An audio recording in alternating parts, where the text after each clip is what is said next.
For 1,000 years, between the soft glow of candlelit nights and the quiet breath of cold stone walls, millions of forgotten lives unfolded, not in the pages of kings and wars, but in the slow-beating heart of ordinary people who loved, who endured, who whispered their hopes into the wind.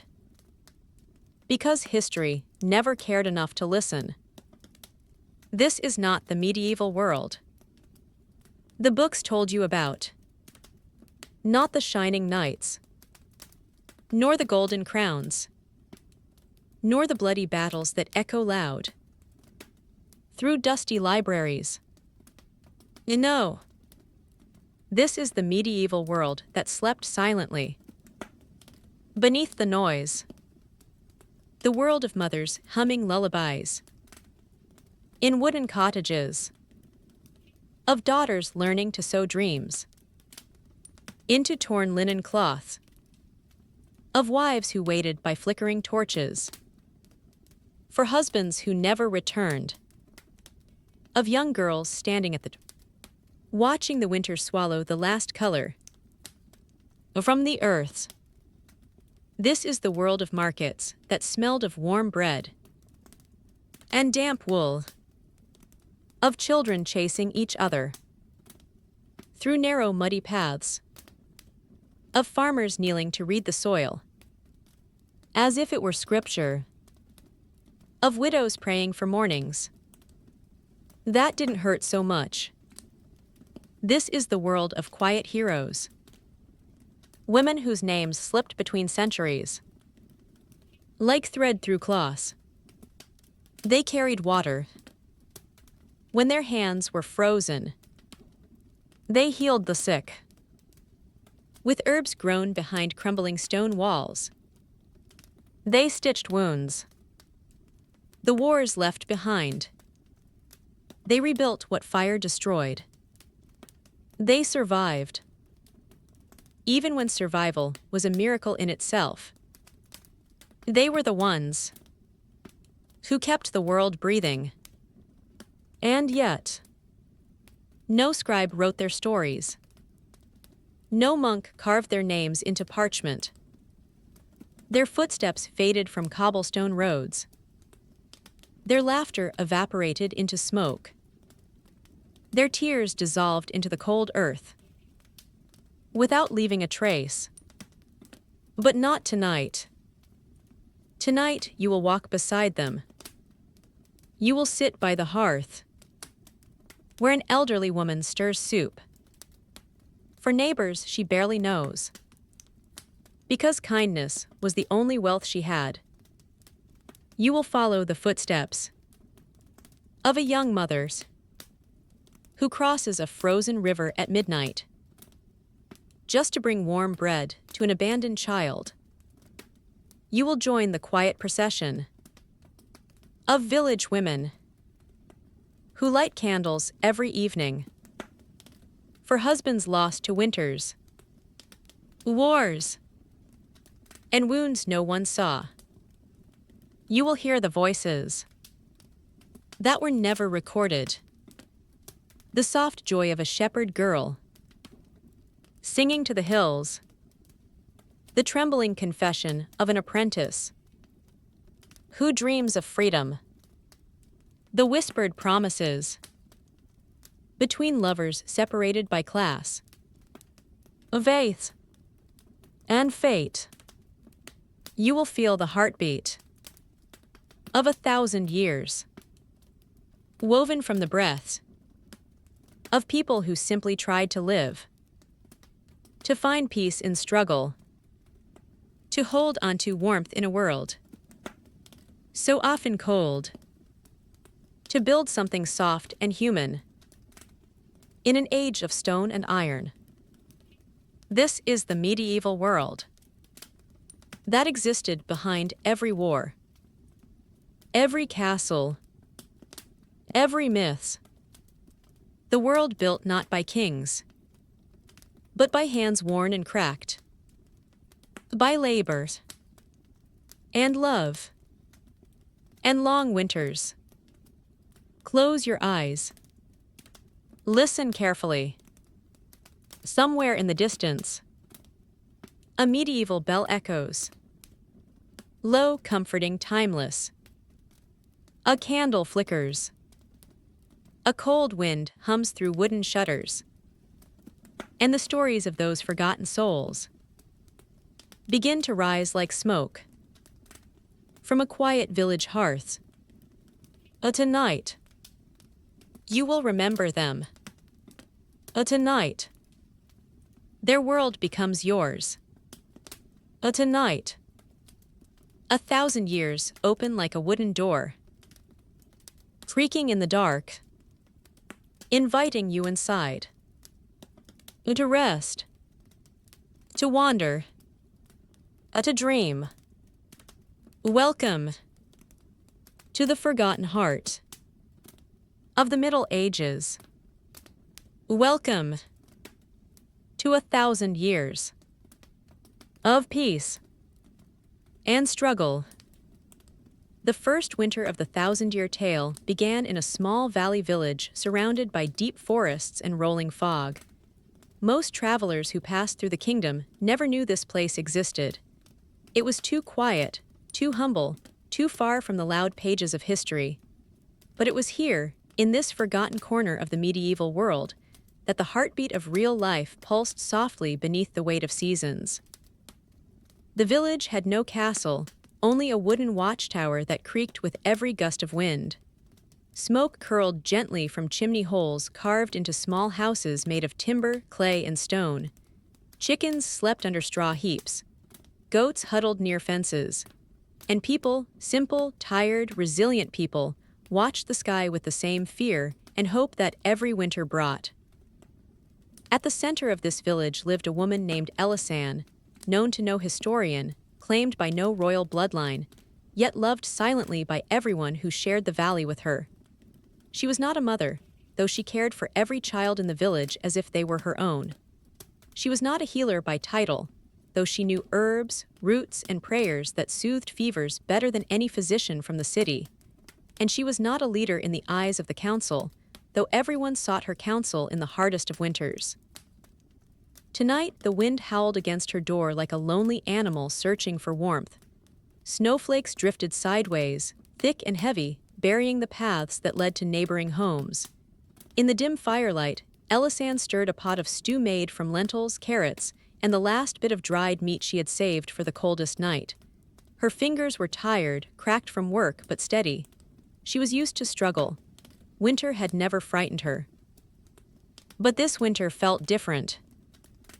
Outside her window, the valley seemed swallowed by a silence too deep even for snow. Elisan paused, lifting her head slightly. She had lived through 37 winters, and she had learned to listen. The world always warned her before something went wrong. A creaking tree, a change in the wind, a sudden stillness. She sensed it now, something shifting beneath the calm white surface. Without hesitation, she wrapped a wool shawl around her shoulders and stepped outside. The cold bit into her skin instantly, sharp and merciless. But she walked on, boots sinking into snow that climbed nearly to her knees, following a faint sound she had trained her ears to recognize, a distant cry. She reached the edge of the forest, where the wind carried the cry again, small, terrified, undeniably human. Elisan pushed through the thicket, branches brushing her arms and leaving thin scratches on her skin. And there, in the hollow formed by the roots of an ancient oak tree, she saw a bundle of cloth trembling violently. A child, barely 5 winters old. Alone. Shivering so hard her small teeth chattered like pebbles. Elisan knelt immediately, pulling the child into her arms. The girl's curls were coated in frost, her cheeks red from cold, her lips nearly blue. The child could barely speak, but her eyes, large, frightened, shimmering with tears, held a story she couldn't yet tell. There, Elisan whispered, tightening her embrace. You're safe now, little one. I'll take you home. She didn't ask questions, not yet. Answers could wait, warmth could not. By the time they reached Elisand's cottage, the storm had grown wilder. Snow swirled in circles like ghosts trapped between the sky and earth. Inside, Elisand placed the girl near the fire, rubbing her hands gently to bring life back into them. The child watched her with wide, uncertain eyes. "What is your name?" Elisand asked softly. For a moment, only silence filled the room. The fire crackled, the wind roared, then the child whispered, "Myra." Elisand smiled, relieved that the girl could speak. She handed Myra a cup of warm broth. Myra wrapped her hands around it, as though the warmth itself was a miracle. "Where are your parents, Myra?" Elisand asked gently. Myra's lips trembled. Tears welled up again, but she didn't cry aloud. She simply looked toward the door, as if expecting someone to appear from the storm. No one came. "My mother said she would come back," Myra whispered, voice breaking. Elisand's heart tightened. Too many families had begun to suffer in recent winters. Poverty, sickness, hunger, they took parents away quietly, like shadows slipping through doorways. She knew how cruel the world could be, but she also knew how fiercely hope could survive. She placed a hand on Myra's shoulder and whispered, "You will not be alone tonight. Rest, you're safe here." Myra nodded slowly, exhaustion pulling at her small body. She curled near the fire, wrapped in a wool blanket that smelled faintly of herbs and smoke. Within moments, her eyes fluttered closed. Elisand sat beside her, watching the dance of firelight across the girl's face. She wasn't a mother, but a piece of her heart awakened in that moment, soft, protective, ancient. She felt the pull of destiny, like a thread sewing two lives together. Outside, the storm raged on. Inside, a new story quietly began. Elisand did not yet know that Myra's arrival would reshape the next 20 winters, binding them to a journey of struggle, peace, loss, and the kind of love that history never recorded.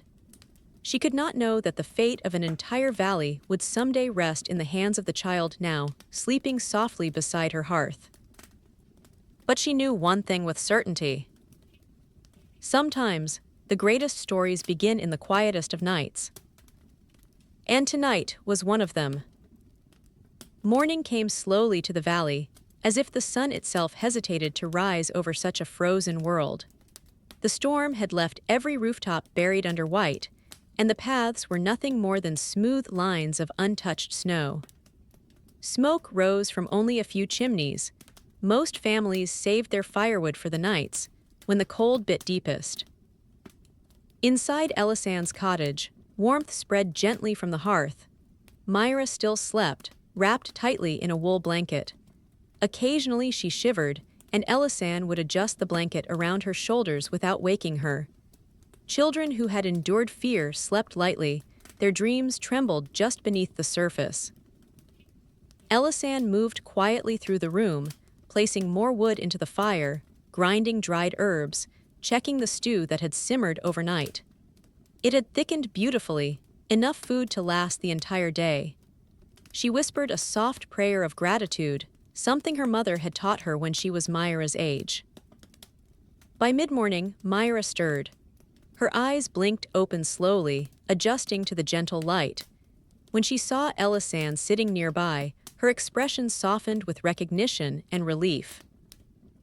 "You stayed," Myra whispered, her voice timid. "Of course," Elisand replied. "I told you you're safe here." Myra nodded, but the shadow of worry lingered behind her eyes. "Will my mother come back?" she asked. Elisand paused. The truth was heavy, uncertain. Instead of offering false hope, she answered gently, "If she can, she will. Until then, I will take care of you." Myra lowered her gaze, processing the words. Children understood loss differently. They felt it without fully grasping its shape. She clutched the blanket tighter around herself. "Come," Elisand said, "eat a little first." As Myra ate slowly, savoring every warm spoonful, a knock echoed at the door sharp, unexpected.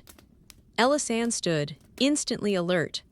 Very few people visited during harsh winter weather unless they needed help. When she opened the door, a gust of cold wind swept in, along with Ulrich, a local woodsman built like an oak tree. His beard held snowflakes that melted into drops of water, and he carried a small basket wrapped in cloth. "Morning," Ulrich said, giving a respectful nod. "I saw no smoke from your chimney during the storm. Thought you might need supplies." "I had enough," Elisan replied, though she appreciated the gesture. "Come in before you freeze." Ulrich stepped inside, shaking snow from his boots. His eyes immediately fell on Myra, who shrank behind Elisan's skirts as if hiding from a wolf. Ulrich softened his voice. "Hello there, little one. Didn't mean to frighten you." Myra peeked out cautiously. Her eyes were always searching now, searching for danger, or hope, or answers she didn't yet understand. "Ulrich," Elisan said quietly, "I found her alone near the forest." Ulrich's face hardened. "That part of the forest is dangerous. Wolves have been roaming closer to the valley." "I know. I'm grateful I heard her cry." "What happened to her parents?" Elisan shook her head. Her mother left her there, that's all Myra could say. Ulrich exhaled heavily. Times are cruel, people do desperate things. He set the basket on the table. Inside were dried fish, root vegetables, and a small flask of berry syrup, a valuable kindness during winter. "She'll need strength," Ulrich said gently, nodding toward Myra. "Thank you," Elisan replied. "This will help her." Before leaving, Ulrich leaned close and whispered, "If you need anything, wood, food, protection, call for me. No child deserves to suffer winter alone." Elisan nodded gratefully. When the door closed behind him, Myra finally stepped out from hiding. "Is he kind?" she asked softly. "Yes," Elisan said. "Ulrich is a friend." Myra's shoulders relaxed a little. The day passed in quiet routines. Elisan taught Myra how to warm water using stones heated by the fire. She showed her how to sort herbs, and Myra's tiny fingers moved carefully, eager to help. Children often felt safest when given small tasks. They became part of the rhythm of life again. As dusk approached, another visitor came, Lysa, the midwife. She always visited new mothers, the sick, or anyone who seemed vulnerable, and word of Myra's arrival had already spread through the valley. Lysa entered with a gentle smile, carrying a bundle of wool and a jar of honey. Her silver hair glowed in the firelight, and her presence always felt like a soft blanket wrapped around the room. "So this is the child," Lysa said kindly. "Poor thing, come here, little heart." Myra hesitated but slowly approached. Lysa knelt and touched her cheek with warm fingers. "You've been through a storm," she whispered. "But you're safe now. This woman," she nodded toward Elisan, "has a heart stronger than the winter winds." Elisan flushed slightly. Compliments always unsettled her. Lysa then examined Myra gently, checked her breathing, her hands, her pulse. "She needs rest, warmth, and affection. She will heal." Before leaving, Lysa placed her hand on Elisan's shoulder. "You were meant to find her. Some children choose their guardians before they can speak." When Lysa stepped outside, the sky had turned deep blue. Lanterns flickered in windows across the village. Myra watched from the doorway, standing beside Elisan. "Do all people here help each other?" Myra asked. Elisan smiled softly. "In winter, we must. It's the only way to survive." Myra leaned against Elisan's arm in a small, instinctive gesture of trust. Something inside Elisan warmed, a quiet realization that this child had already begun stitching herself into the fabric of her life. That night, as Myra slept deeply near the fire, Elisan sat awake, listening to the wind hum through the shutters. Something whispered through the night air, something she couldn't ignore. Myra had not been left in the forest by chance. There was a story behind her tears, a truth buried beneath fear, and a path leading to a winter far harsher than the storm outside. Elisan knew it. She felt it in her bones. This was only the beginning. The storm had passed, but winter held its grip like an ancient hand unwilling to release the land. The morning sky was pale and quiet, washed with a soft, silver light that made the snow look like endless sheets of silk covering every hill and rooftop. Elisan stepped outside before Myra awoke. She wanted to check the forest's edge again, not just for safety, but because something inside her whispered that the snow always revealed truths people tried to hide. Snow never lied. It captured every footprint, every hurried step, every secret path. She pulled her heavy cloak tighter and walked toward the forest. The world felt muted, as if the air itself was conserving energy. No birds sang, no trees swayed. The wind slept somewhere far away. Only her footsteps crushed the snow beneath her boots, creating a steady rhythm in the silence. When she reached the ancient oak tree, the same place she had found Myra just days earlier, her breath caught in her throat. There, half buried in snow yet unmistakable, were footprints. Not Myra's. Not an animal's. Adult footprints. Uvresh. They had appeared after the storm. Elisan knelt down, brushing snow aside to study their shape. The prints were deep, made by someone carrying weight, perhaps even carrying something or someone.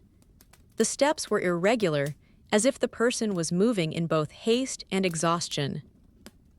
The tracks led deeper into the forest, toward an area people rarely entered, even in summer. But she noticed something else. The footprints came from the deeper woods and stopped right at the oak. Someone brought her here, Elisan whispered to herself. Someone knew this would be the safest place for her.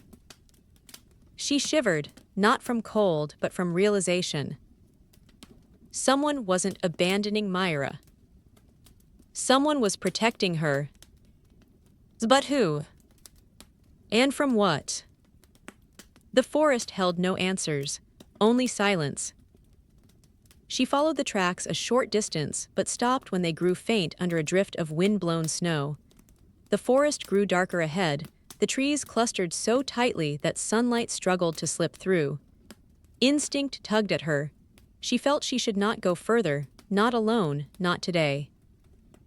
With a final glance at the fading footprints, she turned back. Inside the cottage, Myra had just woken. She rubbed her eyes sleepily and looked around as if still unsure whether this place, this warmth, was real. When she saw Elisan return, she hurried over, almost tripping on the blanket wrapped around her.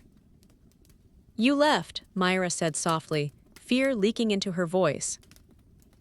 "I was close by," Elisan replied gently, kneeling beside her. "I wouldn't leave you alone." Myra hesitated, then threw her arms around Elisan. The embrace was small, fragile, and full of unspoken longing. Elisan wrapped her arms around the child, feeling the tremor of her tiny body. "You're safe now," Elisan whispered. "I promise." Myra clung tighter. After breakfast, Myra helped Elisan grind herbs, her little hands turning the stone pestle with surprising focus. Every few minutes, she glanced at the door, listening for sounds that never came. By midday, the village began to stir more than usual. Voices carried on the cold air as people gathered around the square. Elisan took Myra's hand and stepped outside. At the center of the village stood Ivar, the village elder. He was tall but thin, his hair white as frost, his eyes sharp despite his age. Beside him stood two hunters, both looked uneasy. "What's happening?" Elisan asked a nearby woman. "There were noises in the woods last night," the woman whispered. "Strange cries. They think wolves are closer than usual." Wolves rarely approached the valley, unless hunger drove them beyond fear. Ivar raised a hand and spoke. Stay close to your homes. Do not send children out alone. We will double the night patrol. Elisan felt Myra squeeze her hand tightly. Then another villager stepped forward, a young shepherd named Rowan. His face was pale, his voice trembling. Elder Ivar, I saw something else last night. What did you see? Rowan swallowed hard. A shape walking through the snow, too tall for a wolf, too fast for a person. Did it come near the village? No, but it passed the northern ridge. It moved like it was searching for something. A murmur rippled through the crowd. Myra trembled. Elisan knelt beside her. What is it, Myra? Myra's lips parted, and she whispered so quietly Elisan barely heard her. My mother said he would come. Elisan's blood chilled. Who, Myra? But Myra clamped her mouth shut, shaking her head, eyes filling with tears. Elisan lifted her gently. You don't have to tell me yet. When you're ready. The villagers dispersed slowly, returning to their homes with doors and shutters locked tighter than before. Inside the cottage, the fire roared softly. Myra sat close to it, knees tucked to her chest. Elisan brewed a calming herb tea and handed Myra a cup. Myra, she said softly, you are safe here. No one will take you away. Myra's voice cracked as she whispered, He's looking for me. Elisan placed a gentle hand on her shoulder. Whoever he is, the entire village will protect you, and so will I. But Myra shook her head vigorously. You don't understand, he always finds us. Elisan felt a cold dread settle in her stomach, but she kept her expression soft. You're not alone anymore. Even if someone comes, they will not get past us. Myra's eyes softened, trusting, but fear still lingered like a shadow behind her gaze. Later that evening, as snow fell in thin sheets and darkness wrapped the valley like a blanket, Elisan stepped outside for a moment to gather more firewood. Her breath froze in the air. Her heartbeat stilled. At the edge of the tree line, just beyond the village boundary, a figure stood watching the cottage.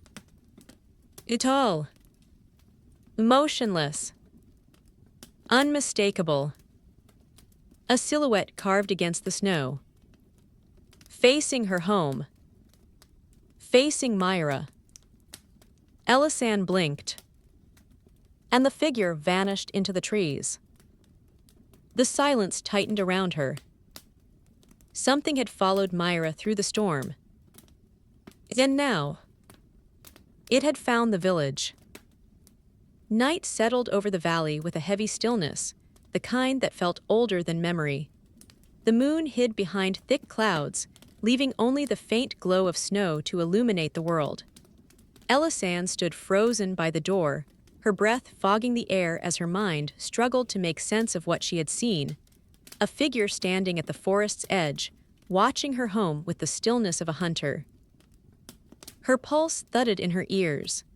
The cold wind whispered around her like a warning. She gripped the firewood tighter, forcing her feet to move. She slipped back inside, shutting the door quietly behind her and sliding the wooden bar into place. Myra sat by the fire, tracing circles into the blanket with small, trembling fingers. She looked up immediately, sensing the tension in Elisan's movements. What happened? Myra whispered. Elisan set the wood down slowly, steadying her breath. Nothing you need to worry about right now. But Myra shook her head. You saw him, didn't you? Elisan froze. Myra's voice trembled as she added, He stands like a tree, doesn't move, just watches. Mama said he always watches. Who is he, Myra? Elisan's voice remained gentle, though fear coiled tightly inside her. Myra squeezed her eyes shut, as if remembering something painful. Mama called him the searching one. The words settled into the room like cold ash. Elisan knelt beside her. Do you know why he's searching? Myra hesitated. Then, voice no louder than a breath, she said, because he says I belong to him. A chill ran deeper than any winter wind. Elisan wrapped her arms around Myra, pulling her close. You belong to no one but yourself, she whispered firmly. Not to him, not to anyone. Myra buried her face in Elisan's shoulder, small sobs shaking her thin frame. Elisan stroked her hair gently, fighting back her own fear. Whatever haunted this child, it wasn't a simple story of abandonment. Elisan spent the next hour fortifying the cottage, checking the windows, bolting the shutters, adding extra wood to the fire. The flame grew brighter, casting warm light across the walls and chasing shadows into corners. She brewed a calming tea for Myra, and soon the little girl drifted into sleep. Elisan lay her on the thick bedding near the hearth. After Myra's breathing grew steady, Elisan finally allowed herself a moment to sit. The flickering fire seemed louder than usual. The walls felt too thin, the night outside too alive. She replayed what she had seen, the silhouette of a tall man, unmoving, watching her cottage as though he had been waiting for her to appear.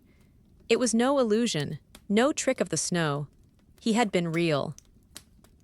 Elisan kept herself awake deep into the night, listening to every sound. The crackle of firewood, the faint whistle of wind, Myra's soft breaths. Then, a noise. Footsteps. Slow, heavy, deliberate. A crunch. A crunch. A crunch. Her heart leapt to her throat.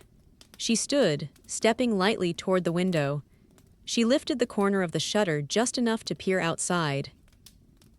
At first, she saw nothing, only the thick whiteness of snow under the moon's pale glow. Then, a movement. A faint shadow near the line of trees. And a voice. Soft, deep, carried by the wind. Myra's. Her blood ran cold. No one in the village knew the child's name except those who had visited earlier. No man's voice sounded like that. It held something dark, something ancient, something wrong. Myra's. The voice drifted again, as if calling to a lost possession. Elisan pressed a hand over her mouth to keep from gasping. Her other hand gripped the window frame so tightly her knuckles went white. She listened. But the voice did not come again. Instead, the night returned to silence. She stepped back from the window, breathing slowly until her pulse calmed. When dawn arrived, exhausted yet alert, Elisan wrapped a cloak around herself and stepped outside. The snow glittered under the pale sunrise. What she saw made her chest tighten. Footprints. Not hers. Not Ulrich S. Not a villager S.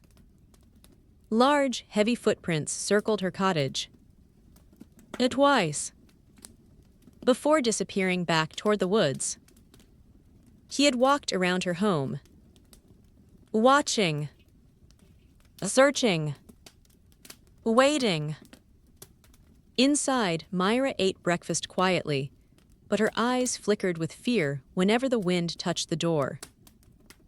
Elisan knew she couldn't keep this secret. Whatever danger Myra carried was not just hers anymore, it threatened the entire village. She took Myra's hand. We're going to Elder Ivar. Myra froze. No, please, they'll send me away. No one will send you anywhere, Elisan reassured. But we must tell the truth. Everyone needs to know what danger has come. Myra's eyes filled with tears again. They won't believe me. They will, Elisan said firmly, because I saw him too. They walked toward the village square. Snow crunched beneath their boots and smoke curled lazily from chimneys. Workers dragged timber toward the watchtower. Shepherds checked fences for wolf tracks. The village was waking, unaware of what lurked beyond the trees. Elisan approached Elder Ivar's cottage. He answered with weary eyes and a long sigh, as though winter had carved extra years into his face. "What troubles you, Elisan?" he asked. She stepped inside and explained everything. The footprints, the figure, the voice, the way Myra trembled at the mention of him. Ivar listened without interrupting, his gaze fixed on Myra with an expression that was neither doubt nor disbelief, but deep contemplation. When she finished, silence hung in the room. Ivar finally spoke. "I have heard tales of such a man." Elisan's breath hitched. "Who is he?" Ivar's voice dropped to a whisper. "They call him the Searching One, a wanderer who lost his family long ago. Some say grief twisted him. Some say madness took him. Some say he thinks every child he finds might be the one he lost." Myra's fingers dug into Elisan's sleeve. "Is he dangerous?" Elisan asked. Ivar looked at her with grave eyes. "Anyone who has nothing left can be." Another pause. Another breath. "He does not harm villages, he only watches. But if he believes a child is his..." Ivar's jaw tightened. "He will not stop." Elisan felt Myra trembling beside her. Ivar continued, "We will assign night watch. And Elisan, do not let the child out of your sight." "I won't," she promised. As they stepped outside, Myra whispered, "He came because of me." Elisan knelt, cupping Myra's face gently. "Listen to me. Someone may be searching, but I will never let him take you. You hear me?" Myra nodded slowly. "Why are you helping me?" Elisan smiled softly, brushing hair from Myra's forehead. "Because once, when I was small, someone saved me too." For the first time, Myra's eyes showed more than fear. They showed trust, fragile but growing. They returned home, but the world outside no longer felt like the same valley. Every crow's call, every shifting tree branch, every echo of wind made Elisan's heart jump. That night, as snow began to fall again, she sat awake beside Myra's sleeping form. She listened. She waited. She watched the door's shadow dance beside the firelight. Because she knew he would return. And when he did, she would be ready. Winter deepened in the valley, settling over rooftops and pathways like a thick white blanket that muted every sound. Days grew shorter. Nights grew longer, so long that even the strongest lanterns seemed afraid to burn through the darkness. Elisan felt the weight of each night pressing harder than the last. She and Myra rarely left the cottage except to gather water or check on the animals. Villagers spoke in hushed voices now, sharing quiet rumors about a tall figure seen near the northern ridge. No one dared travel alone. Doors were bolted early, and windows shuttered tight. Still, life continued in small ways. Bread baked, fires lit. Children played indoors in tiny circles of warmth carved out of the cold. One morning, Elisan found Myra sitting by the window, drawing shapes onto the frosted glass. She had traced the outline of a small house, then a bigger one beside it. "That's us," Myra said quietly. "You and me." Elisan smiled. "A fine house indeed." Myra hesitated. "Do you think we could be a family?" The words hit Elisan like a sudden spark, warm and aching at the same time. Families come in many forms, Myra. Some are born, some are chosen. And yes, we could be one. Myra's small smile was brighter than any winter sun. But joy in winter was always fragile. Always short-lived. That afternoon, Rowan, the shepherd who had seen the strange shape the night before, burst into the village square, breath frozen in the air, panic written across his face. "They're gone," he shouted. 2 of my sheep, they're gone, tracks leading to the woods. Elder Ivar stepped forward. Wolves. Rowan shook his head. No wolf makes prints like those. Elisan felt her heart tighten. Myra hid behind her cloak, gripping the fabric with trembling hands. Ivar ordered hunters to inspect the area. They left with torches, returning before sundown with grim expressions. The tracks are human, one hunter said, voice low. Large, deep, barefoot. Everyone stared in disbelief. Barefoot in this cold, someone whispered. The hunter nodded. No boots, no patterns, just large, naked feet pressing into the snow as if the cold meant nothing. Myra pressed closer to Elisan, her little fingers shaking violently. Another hunter added, the tracks circle the ridge, then disappear into the forest. Ivar closed his eyes. He's growing bolder. Fear spread across the villagers, like frost creeping across a window. That night, Elisan made sure every latch on the door was secured, every window reinforced with woven branch locks. Myra went to bed early, burying her face into Elisan's shawl for comfort. Elisan whispered, "Sleep, little one. I'll be right here." Hours passed. The fire dimmed. The wind quieted. The valley held its breath.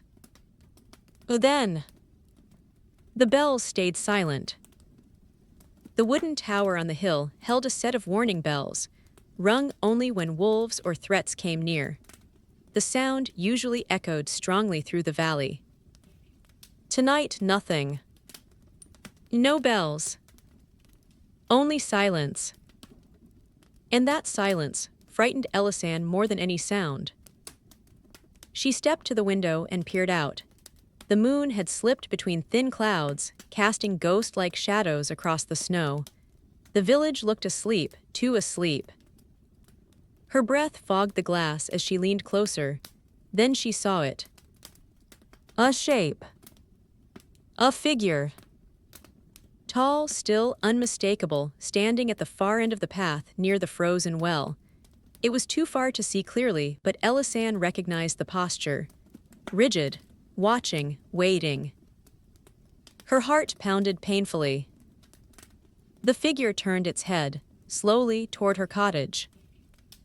Even from a distance, she felt the weight of its gaze. She dropped the curtain instantly, her breath catching in her throat. Her hands trembled. She reached for a lantern and lit it, placing it near Myra's bedding. She needed to stay awake. Needed to watch. Needed to protect. But exhaustion clung to her like a second winter coat. Her eyes grew heavy, and despite her determination, sleep pulled at her. A sudden sound woke her. A distant thud. A faint crunch. Then, whispers. Barely audible.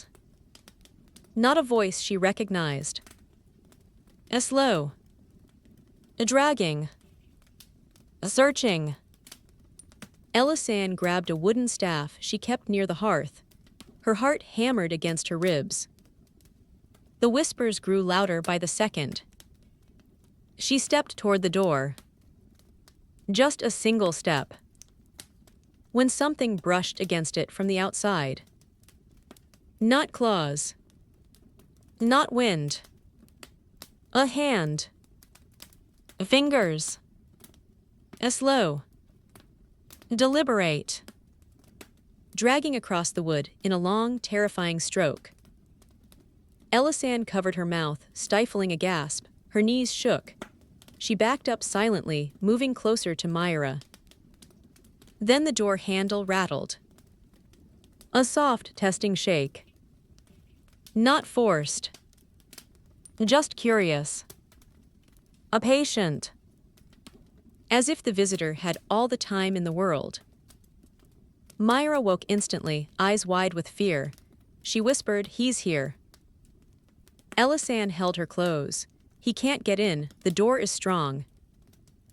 but her own voice trembled. She listened as the handle turned again. Slowly, insistently. Then paused. A silence. Silence so deep it made the fire seem too loud. Another whisper seeped through the cracks of the door. Myra's. Elisanne felt her body go cold. Myra whimpered, burying her face into Elisanne's chest. The voice came again, softer, almost sad. Myra, come home. Elisanne stepped backward slowly, shielding Myra with her body. Then came footsteps. A slow. A heavy. Moving away from the door. A crunch. A crunch. A crunch. The figure walked toward the woods. Away from the cottage. But not gone. Never gone. Only waiting. After minutes that felt like hours, the footsteps faded completely. Elisanne remained frozen until the silence settled again. Then Myra tugged at her sleeve. Why does he want me? Elisanne knelt, brushing Myra's hair back gently. You're not his, and whatever he believes, we will protect you. Myra looked into her eyes, searching, fragile, hopeful, even if he comes again. Elisanne nodded firmly, especially then. She lay beside Myra for the rest of the night, holding her close, listening to the shifting of the wind, each sound a reminder of the danger lurking just beyond the trees. When morning came, she stepped outside. And there, pressed into the snow in front of her door, was a single footprint.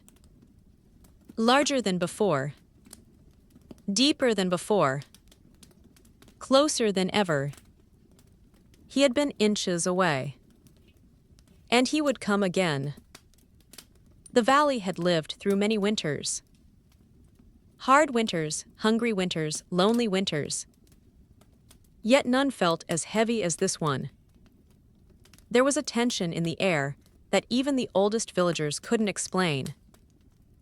The snow fell quietly, but underneath that quietness, something restless moved in the shadows of the trees. Something watching. Something waiting. The morning after the footprint appeared at Elisanne's door, the entire village seemed to sense the unease.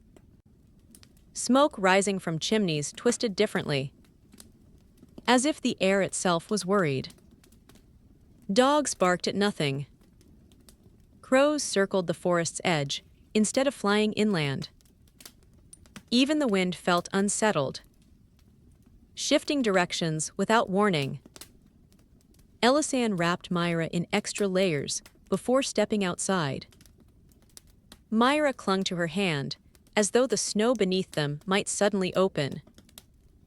Her small face was pale, her eyes too tired for a child her age. She hadn't slept properly in days. Neither had Elisanne. They walked through the snow-covered path, toward Elder Ivar's cottage, where the council had been called for an emergency meeting. Several villagers stood outside already, their breaths forming clouds in the frigid air. When Elisanne arrived, the murmuring quieted. Villagers parted to give her space, not out of fear of her, but fear of the presence that followed the child at her side. Inside, the cottage was warm. A fire crackled steadily in the hearth. Ivar sat at the head of a long wooden table, flanked by the hunters Rowan, Halden, and two older shepherds. Ulrich was there too. His cloak dripped melted snow onto the floor, and his jaw clenched when he saw Elisanne's expression. You saw him again, Ulrich said immediately. Elisanne nodded. And he spoke. A ripple of fear moved through the room. What did he say? Ivar asked. Elisan hesitated, then answered. He called Myra by name. The silence that followed felt like a stone sinking slowly into deep water. Even the fire seemed to dim. Rowan shuddered. Names hold power, he muttered, especially for someone not in his right mind. Ivar nodded gravely. He grows bold. Such boldness means purpose. Ulrich leaned forward. Then we confront him, track him, drive him out. But Elisan shook her head immediately. You don't know what you're dealing with.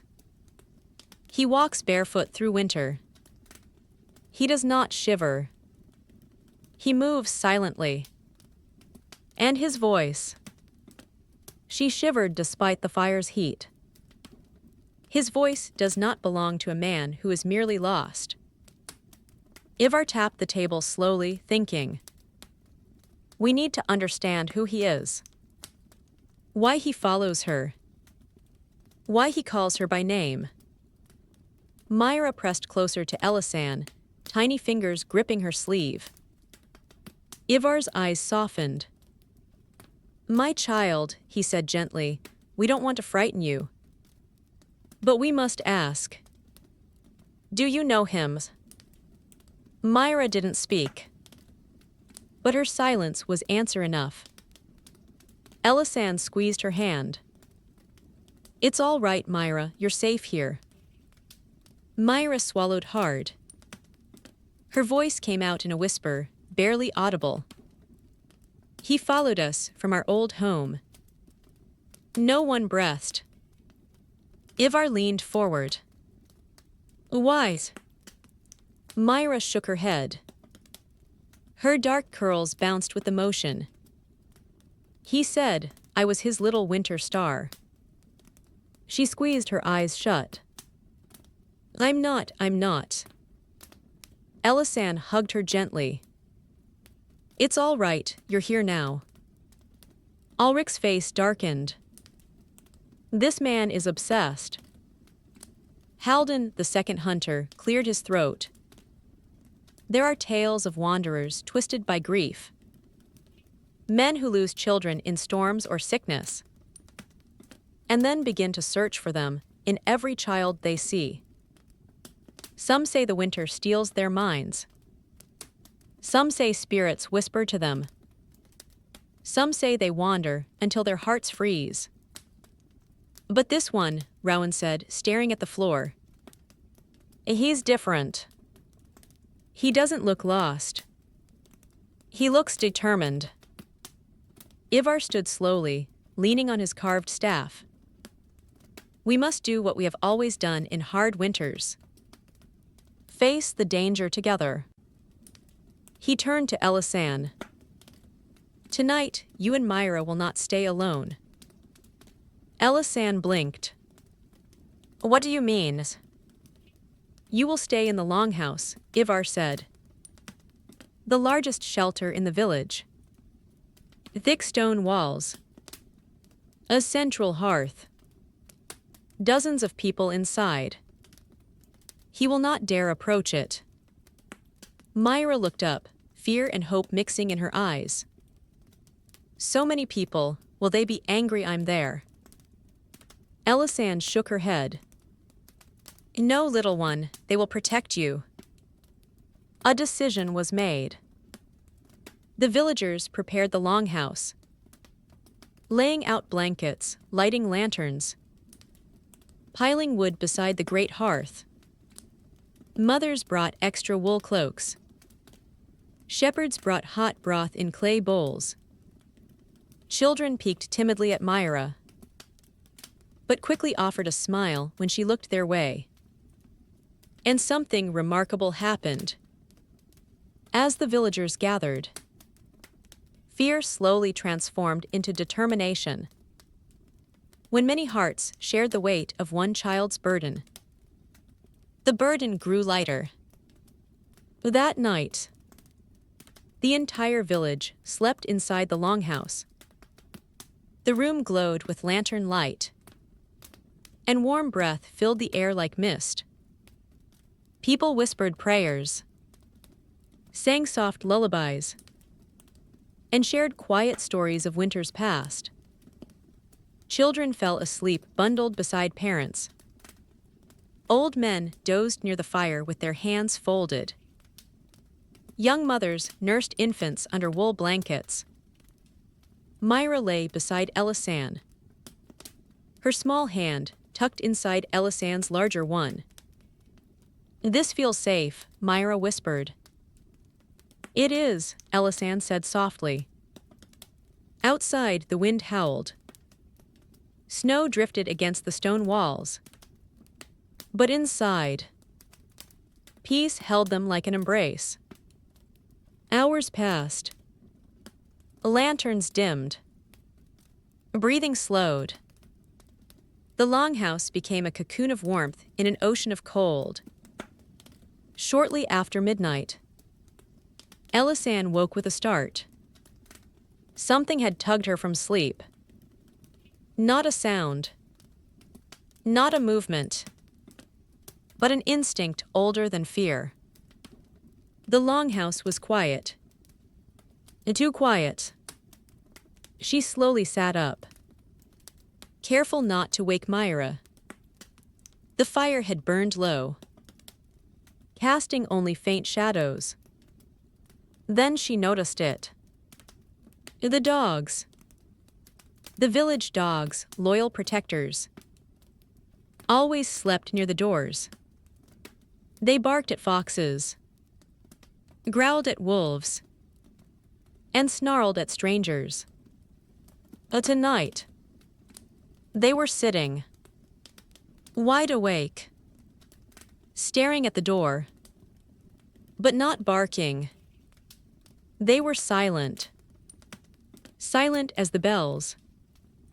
Elisanne's throat tightened. She followed their gaze. A shadow moved across the door. Not a knock. Not a rattle. Just a slow, drifting shadow. As if someone walked past. Slowly. Deliberately. Listening. Elisanne held Myra tightly, pressing the sleeping child close to her chest. The dogs did not growl. They only trembled. A moment later, footsteps crunched outside. Once. Twice. Then nothing. A silence. A silence so deep. It pressed on the ears like weight. Elisanne didn't sleep again. Not until dawn painted the sky pale gold. Not until the voices outside grew louder. Not until she heard Rowan's shout. Tracks leading to the longhouse. The villagers gathered, frightened. Tracks surrounded the stone building. Large, barefoot tracks.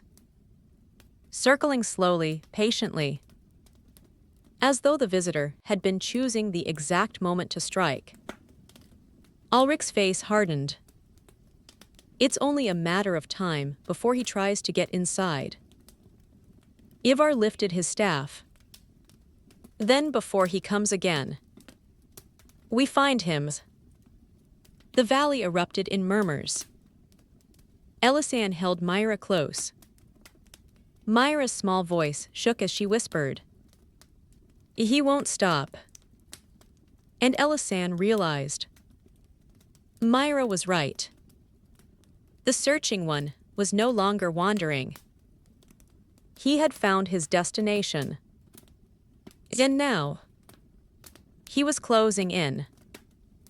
The decision to send hunters into the forest spread through the valley like a cold ripple, unsettling everyone, yet giving them a fragile sense of hope.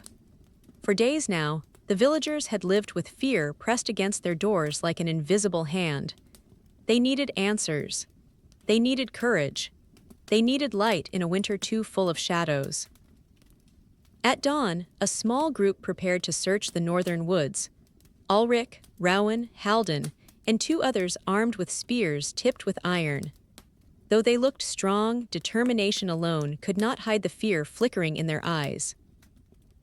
Elisan watched from the doorway of the longhouse, Myra's hand clutched tightly in hers.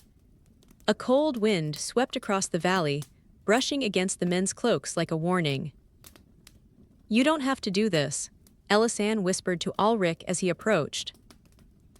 Ulrich shook his head. "We do, for Myra, for all of us." Rowan tightened his gloves. No man should be allowed to terrorize a child. Halden added quietly, "or a village." Ivar handed them a lantern, its flame protected by a metal cage. "Use this. The winter spirits fear fire. If the searching one is touched by madness or shadow, the flame may unsettle him." Myra stepped forward timidly. "He doesn't fear fire." Everyone turned to her. Myra swallowed. He walked through our old home when the hearth was burning. He looked at the flames and smiled. Halden paled. Rowan muttered, "What kind of man smiles at fire?" Elisan kneeled to Myra. "You're safe here. They're only going to learn who he is." But Myra shook her head. "He doesn't want to hurt people. He wants to take me." Elisan exhaled shakily. "He won't." Ulrich placed a reassuring hand on Elisan's shoulder. "We'll return before dusk." With that, the hunters stepped into the snowy forest, disappearing into the thick pines. The sound of their boots faded slowly, leaving behind a tense silence. Inside the longhouse, villagers gathered around the hearth, whispering with worry.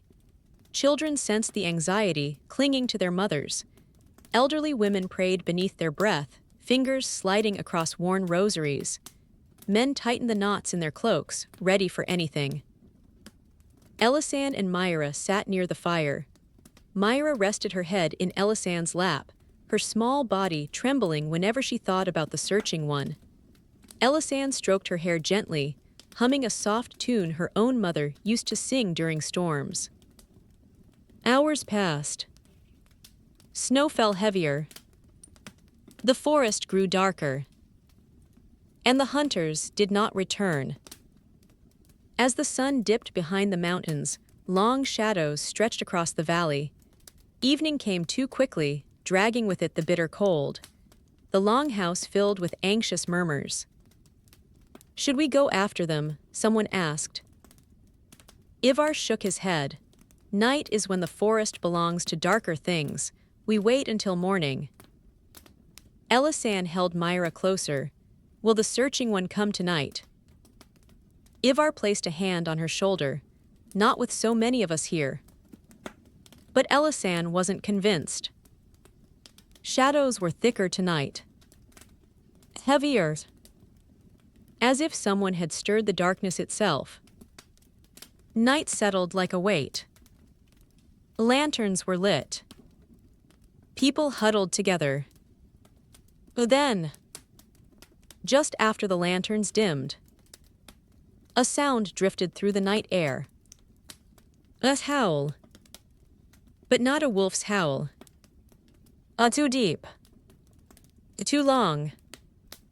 Too human. The hairs at the back of Elisan's neck stood up. Myra whispered, "He's calling." Everyone froze. A second howl rose from the forest, closer this time. Then silence. A silence so complete that even the fire crackling in the hearth felt uncomfortable breaking it. Rowan's wife trembled. "Where are they? Why haven't the hunters returned?" A shepherd muttered, "Maybe they found him." Or maybe something found them. Elisan took a deep breath and stood. "I'm going to the tower." Ivar grabbed her arm. "No, it's too dangerous." "We need to know if the hunters are coming back," Elisan insisted. "They might be injured, lost. We can't just sit here." After a tense pause, Ivar nodded reluctantly. "Take the lantern, and stay within sight of the square." Elisan wrapped Myra in a cloak. But Myra shook her head firmly. "I'm coming with you." No, Elisan said gently. You stay with Elder Ivar. Myra's eyes filled with tears. Don't leave me, please. Elisan exhaled softly, then crouched to Myra's level. I won't go far, you'll see me the whole time, I promise. Reluctantly, Myra let go. Elisan kissed her forehead and handed her to Lysa, the midwife. Outside, cold wind scraped across Elisan's face. She held the lantern high, its flame trembling in the wind like a frightened heart. The snow crunched beneath her boots as she walked toward the watchtower. The valley was too quiet. No dogs barking. No branches moving. No night birds calling. At the base of the tower, she looked around. Nothing. Only snow. Only cold. But then, a shape moved behind a nearby cottage. Elisan froze. Her breath caught in her throat. The shape moved again. Slow, deliberate, soundless. It stepped into view. And Elisan felt her blood run cold. It was one of the hunters. Rowan. Covered in snow. Bare hands shaking. Face pale as death. She rushed toward him. Rowan, what happened? Where are the others? Rowan stared at her, eyes wide, unfocused. We found him. Elisan's heart thudded. Where? Rowan lifted a trembling hand toward the forest. He wasn't hiding, he was waiting. What did he do? Rowan swallowed, tears freezing at the corners of his eyes. He didn't attack, he just walked, and we followed. But the deeper we went, the more we lost the path. Elisan placed a steadying hand on his arm. Where are the others now? Rowan's voice cracked. I don't know, we split up to search. Ulrich went farther north, Halden west. He shook his head slowly. I ran when I heard him whispering my name. Elisan stiffened. He called your name. Rowan nodded, trembling violently. Not loud, just enough to reach my ears, and he knew exactly who I was. Elisan felt dread settle in her chest. Come, let's get you inside. As they walked toward the longhouse, Rowan staggered, clutching his arm. Inside, villagers rushed to help. Myra reached for Elisan immediately, tears spilling down her cheeks. Rowan collapsed onto a bench, breathing hard. Children stared wide-eyed. Women whispered prayers. Men exchanged fearful glances. Then Rowan said something that silenced the entire room. He didn't seem angry. He didn't seem lost. He didn't seem humanly cold. He just kept whispering. Elisan leaned closer, whispering what? Rowan's eyes filled with terror. Bring me my star. Myra gasped, covering her mouth with both hands. Ivar stood abruptly. He will come here, tonight or tomorrow, we must prepare. But Rowan shook his head slowly. No, you don't understand.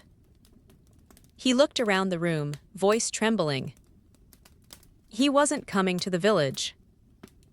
A pause so deep it rattled the air. He was already here. The longhouse erupted in panic. Myra clung to Elisan. Elisan held her tight, eyes wide with horror. Because Rowan wasn't finished. He walked past us, without leaving footprints in the deeper woods. His voice cracked. He leaves footprints, only when he wants to be seen. Elisan felt her breath freeze. The meaning. Every footprint they found. Every circle around the cottage. Every trail left in the snow. Had not been accidents. He wanted to be found. He wanted them afraid. And worst of all, he wanted Myra. The longhouse had never felt so crowded, nor so silent. Fear moved through the room like a cold draft slipping beneath doors, touching every heart that had once felt safe inside the valley. The fire burned low, giving off faint orange glows that quivered against the walls, as though even the flames were afraid of what lingered beyond the wooden threshold. Myra's small fingers dug into Elisand's sleeve. She trembled, not with cold, but with an old fear, one she had carried long before the valley found her. Elisand wrapped her arm around the child, drawing her close.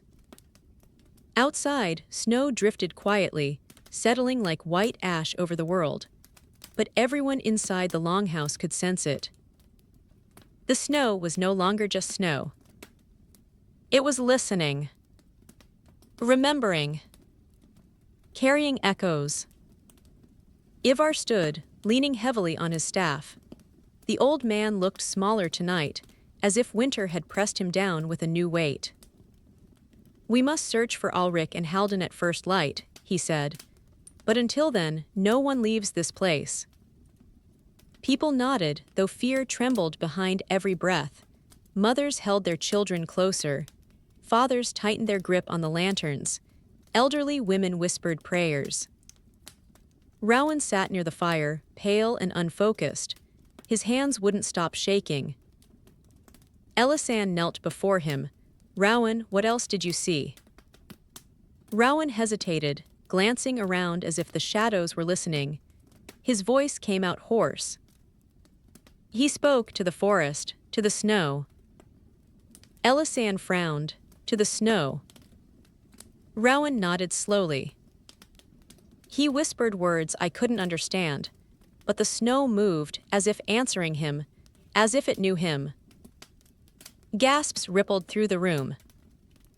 Myra squeezed tighter against Elisand. Her whisper trembled. "He used to do that in our old home too." Elisand looked at her. "What do you mean?" Myra swallowed. "When Mama hid me under the bed, he would stand outside the house and whisper. Then snow would fall harder, like it was helping him find us." Elisand's breath caught in her throat. "Your mother hid you." Myra nodded, tears slipping silently down her cheeks. "She said he didn't want to hurt us, but she didn't trust him." A sudden gust of wind slammed against the longhouse walls. Everyone jumped. Ivar raised a hand. "Stay calm, winter storms do this." But Elisand wasn't convinced. The wind had not roared. It had whispered. A low, dragging whisper that brushed the wooden walls like fingers seeking a crack to slip through. Elisand leaned toward the door, listening. There it was again. Faint, careful, deliberate. The sound of snow shifting under slow footsteps. Not many. Just one. One set of footsteps. Moving around the longhouse. Children whimpered. Men lifted spears. Women covered their mouths. Elisand felt Myra climbing into her lap, her small body trembling violently. "He's here," Myra whispered. "I can feel him." A lantern near the door flickered wildly, its flame bending, sideways, as though reacting to something unseen. Then Rowan whispered, voice cracking, "He doesn't come to break walls, he comes to break spirits." Elisand swallowed hard. If he wanted Myra, he would attack, so why doesn't he? The room fell silent, hanging onto her every word. Myra lifted her head just enough to whisper, "Because he wants me to come to him. He thinks I remember him." Elisand's heart cracked a little. Myra wasn't afraid of pain. She was afraid of being taken back to someone who believed she belonged to him. A soft thud hit the wall. Not hard. Not violent. almost gentle, as if a hand had rested on the outside. Everyone stared. Another thud, this time near the window. The dogs, which usually barked loudly, sat frozen, ears flattened, tails tucked tight. They whimpered instead of barking. Fear tightened Elisand's chest. She stood slowly, stepping toward the window. The glass was frosted, blurring everything outside, but a shape passed by. Tall, thin, walking slowly, purposefully. Myra whimpered into Elisand's cloak. "Why does he want you?" Elisand whispered. Myra trembled harder. He said, "I am the only light he has left." Elisand's heart twisted painfully. No child should carry someone else's darkness. A sudden banging echoed from the far end of the longhouse, 3 hard strikes that made the walls shudder. Children screamed, lanterns flickered, men grabbed spears and rushed to the door. "Stay back," Ivar barked. Elisand clutched Myra, moving behind the central hearth for protection. The banging continued, steady, measured. Then it stopped. A long silence followed. A silence thick and unnatural. Elisand's pulse raced. She strained her ears. A faint sound drifted through the crack beneath the door. A whisper. "Little star." Myra clamped her hands over her ears, sobbing softly. Elisand wrapped her arms around the child. Shadows moved outside the door, slipping across the snow like smoke. Then something changed. The wind grew quieter. The cold deepened. The snow outside stopped falling. A silence fell so heavy that the fire crackled with discomfort. Rowan suddenly gasped. The snow, it's speaking. At first, Elisand heard nothing. Then, a faint crunching noise came from beneath the longhouse window. Someone was writing in the snow. Scratching letters. Slowly. With fingertips. Rowan crawled toward the window, lifted the edge of the curtain, and froze. He whispered, voice trembling. He wrote a word. "What word?" Elisand demanded. Rowan's breath shook as he answered. "Myra's." The room swallowed the word like a stone, sinking in icy water. Elisand pulled Myra tighter, whispering fiercely, "You will not take her. You will not."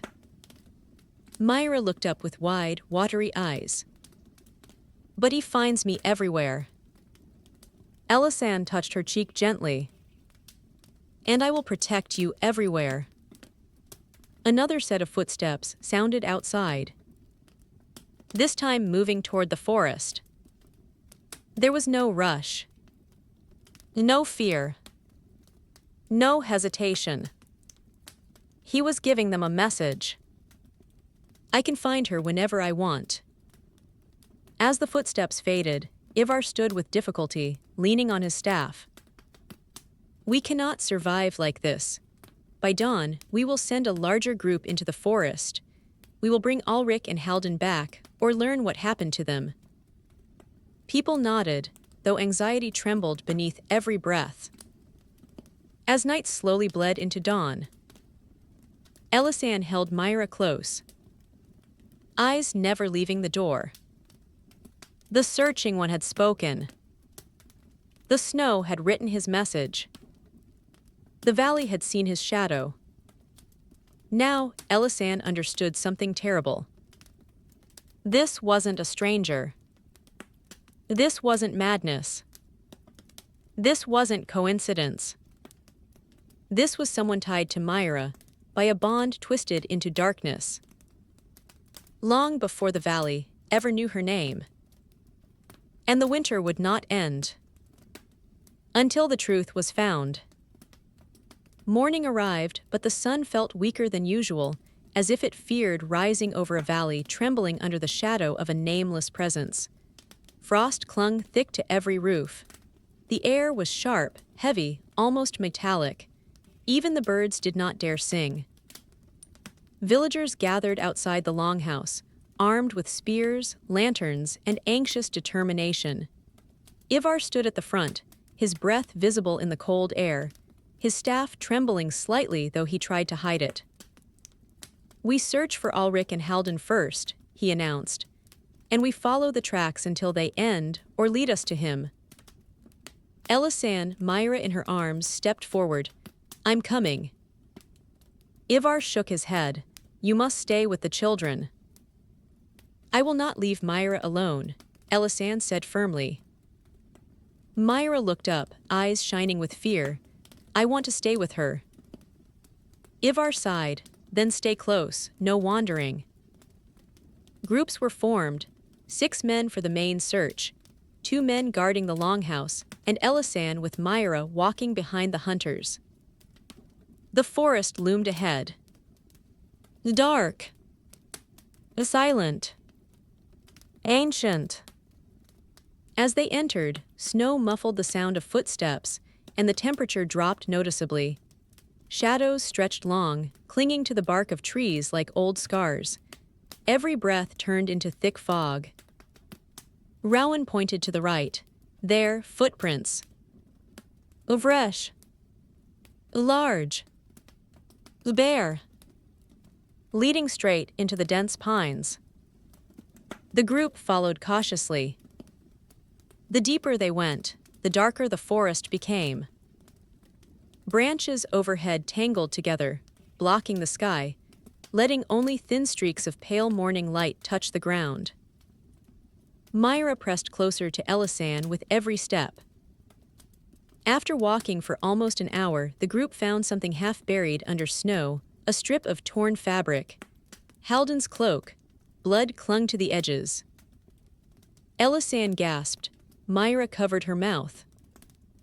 Rowan crouched down. This wasn't torn by wolves, it was ripped by hand. The men looked at each other nervously. "Keep going," Ivar ordered. They followed the footprints deeper still, but then something strange happened. The tracks suddenly split. Not into 2 paths, but into dozens. Dozens of identical footprints, branching out. In every direction.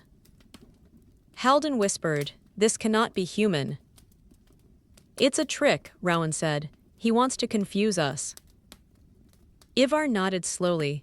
"Follow the deepest trail, the one that sinks the most." They followed the deepest set. After another long stretch, the wind grew stronger, carrying with it faint whispers that made Myra shiver. Elisan leaned down. "Are you all right?" Myra whispered, "He's close." "Do you hear him?" Elisan asked. Myra nodded slowly. "Not with my ears, with my heart." Elisan hugged her tightly. "I'm here, he won't reach you." Then suddenly Rowan stopped. His voice came out strained. "Tracks, they stop here." Everyone froze. The footprints, deep, clear, heavy, ended abruptly. In the middle of a wide, open clearing. The last footprint sank deep into the snow. And after that, nothing. No more marks. No trail. As if the man had simply vanished into thin air. Ivar knelt, touching the edges of the last footprint. The snow around it was undisturbed, untouched, fresh. No sign of struggle. No sign of passing. Just disappearance. "He walks without leaving traces when he chooses," Rowan whispered. "Just like that night." Myra hid her face in Elisan's cloak. "This is where he talks to the snow." Elisan stiffened. "How do you know?" Myra pointed toward the trees. "He brought me here once, in a dream." Elisan felt her blood freeze. Before anyone could react, a faint sound drifted through the clearing. Not footsteps, not wind, but humming. A man's voice. Low, soft, mournful. The group drew their weapons. The humming continued, weaving through the trees like a lullaby twisted by grief. A song sung for no one, or for someone lost. Behind us, Rowan shouted. Everyone spun around, weapons raised. But there was no one. Only trees. Only snow. Only silence. Then Myra whispered, "He's not behind us." Everyone turned again. "He's above us." Elisan looked up. For a moment, she saw nothing but tangled branches. Then she saw it. A figure standing silently on a thick branch high above. His body tall and thin. His feet bare on the frozen bark. As if the cold meant nothing. His head bowed. His hair falling over his face. His arms hanging loosely at his sides. He did not move. He did not flinch. He stood there like a statue carved into the winter. Rowan raised his spear. "Stay back." The figure didn't react. Elisan stepped closer, shielding Myra. Her voice shook. "What do you want?" For the first time, the figure lifted his head. And his voice, quiet, hollow, echoing with unbearable grief, drifted down from the trees. "She is mine." Myra cried out, burying her face in Elisan's chest. Elisan's voice rose, fierce and trembling. "She is not yours." The man tilted his head, as if confused. "She called to me. She always calls." "No," Elisan insisted. "She's afraid of you." The man frowned. His voice cracked, filled with pain. "Why would my star fear me?" Snow began to fall faster. The air grew colder. Rowan threw his spear. It struck the branch beneath the man's feet. But the figure vanished. Not jumped. Not ran. Vanished. As if the snow swallowed him whole. The branch shook. Snow cascaded to the ground. Everyone looked around wildly. Myra whispered. "He went deeper, into the dark place." "What dark place?" Elisan asked. Myra hesitated. "It's where he used to take me, when he wanted me to sleep." Elisan's heart cracked. "And did he hurt you?" Myra shook her head. "No, but it felt wrong, like he wanted me to be someone I was." Ivar stepped forward. "We need to leave, this place is cursed." The group began retreating toward the village. But as they walked, Myra suddenly stopped, staring at something in the snow. Elisan followed her gaze, and her stomach dropped. A red splash on the ground. Blood. Still warm. Melting the snow around it. And beside it, a torn piece of fur cloak. Ulrich S. Elisan pressed a hand over her mouth. Myra whispered, "He's hurt." Ivar's voice shook. "We must return and prepare. We cannot fight him like this." They rushed back to the village, fear nipping at their heels with every step. By the time they reached the valley, the sun was sinking again. Lanterns lit the snowy square. Smoke rose from chimneys. Children cried. Mothers prayed. Men sharpened spears. And etched into the snow, right in front of the longhouse door, were two words, written with a bare hand. Bring hers. Elisan pulled Myra close, whispering fiercely, He will never have you. Myra trembled.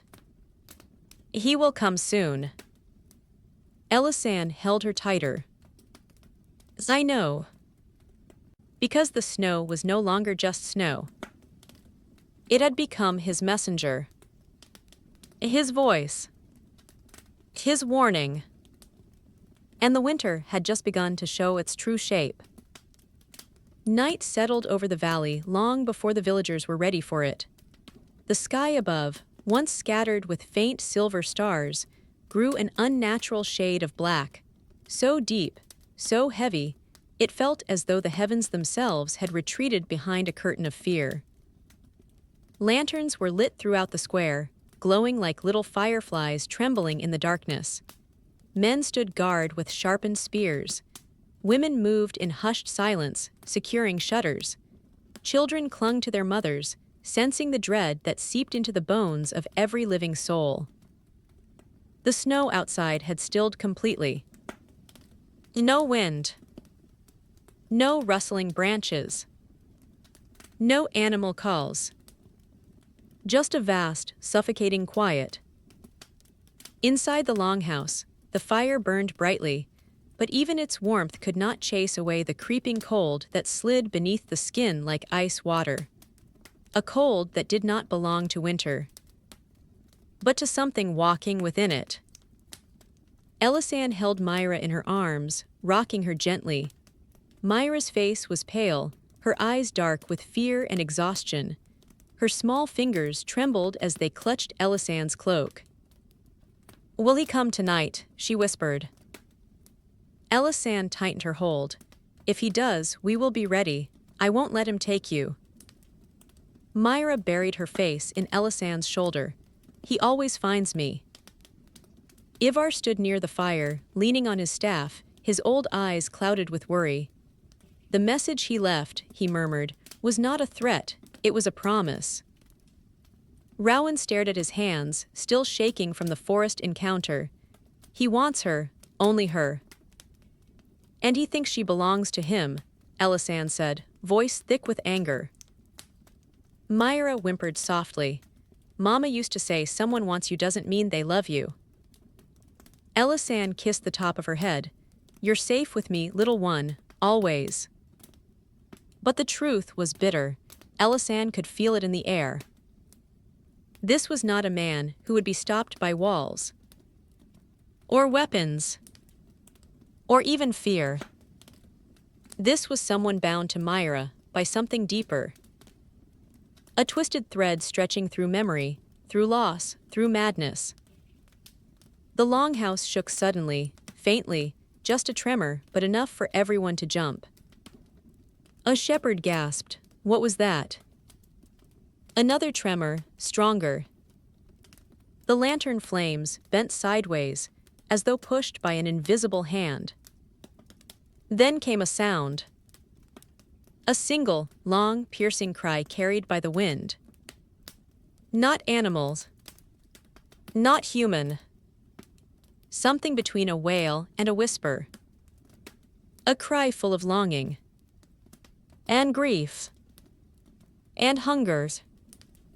Myra's body tensed. He's calling. Elisan pressed Myra's head against her chest. Don't listen. But Myra whispered, small and broken, He's not calling my name, he's calling my soul. The cry echoed again, closer, vibrating through the wooden beams of the longhouse. Men rushed to the door, gripping spears so tightly their fingers turned white. Rowan opened the peephole and froze, breath catching in his throat. By the gods. Ivar stepped forward. What do you see? Rowan's voice cracked. Nothing, no people, no animals, nothing at all. He swallowed. and not a single star in the sky. A silence thicker than fear settled across the room.